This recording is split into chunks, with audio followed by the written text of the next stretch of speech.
ಖಂಡಿತ ಇದು ತುಂಬ ಚಾಲೆಂಜಿಂಗ್ ಆಗಿತ್ತು. ಯಾಕಂದರೆ ಫಸ್ಟ್ ಟೈಮು ರವಿ ಸರ್ ಜೊತೆಗೆ ವರ್ಕ್ ಮಾಡೋದು.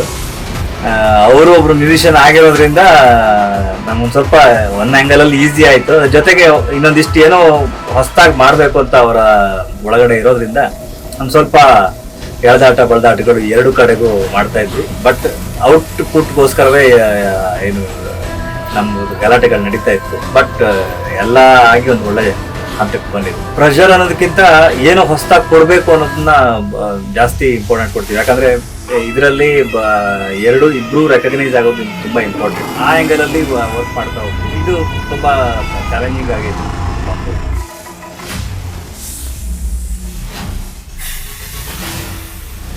ಖಂಡಿತ ಒಂದು ಎಲ್ಲ ಶೇಡು ಏನು ರವಿ ಸರ್ ಫೇಸಲ್ಲಿ ನೀವು ಎಲ್ಲ ರಾಶಿಗಳನ್ನು ನೋಡ್ಬೋದು. ಆ ಎಲ್ಲ ರಾಶಿಗಳದ್ದು ಹಾಡುಗಳನ್ನ ಈ ಸಿನಿಮಾದಿಂದ ಎಕ್ಸ್ಪೆಕ್ಟ್ ಮಾಡ್ಬೋದು.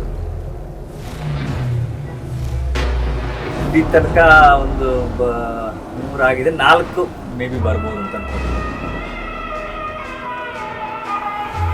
ಫಸ್ಟ್ ಒಂದು ಟೀಸರ್ದು ಇದು ಹೇಳಿದ್ರು, ಅಲ್ಲೇ ಗೊತ್ತಾಯ್ತು. ಅಂದ್ರೆ ಇವರ ಹೋಗೋ ದೃಷ್ಟಿಕೋನ, ಅದಾದ್ಮೇಲೆ ಏನ್ ವಿಷನ್ ತೋರಿಸ್ಬೇಕು ಅಂತ ಅನ್ಕೊಂಡಿದ್ದಾರೆ, ಅದನ್ನ ಕನ್ವೆ ಮಾಡ್ತಾರೆ ಅಂತ ಒಂದು ಕಾನ್ಫಿಡೆನ್ಸ್ ಇತ್ತು. ಯಾವಾಗ ಒರಿಜಿನಲ್ ಫುಟೇಜ್ ಜೊತೆಗೆ ಅವರ ಪರ್ಸ್ಪೆಕ್ಷನ್ ಅಂದ್ರೆ VFX ಡಿಪಾರ್ಟ್ಮೆಂಟನ್ನ ಅವರು ಈ ರೀತಿನೇ ಬರಬೇಕು ಅಂತ ಅವರು ಹಠ ತೊಟ್ಟು ನಿಂತ ರೀತಿ ನಮ್ಗೆ ಭಾಳ ಖುಷಿ.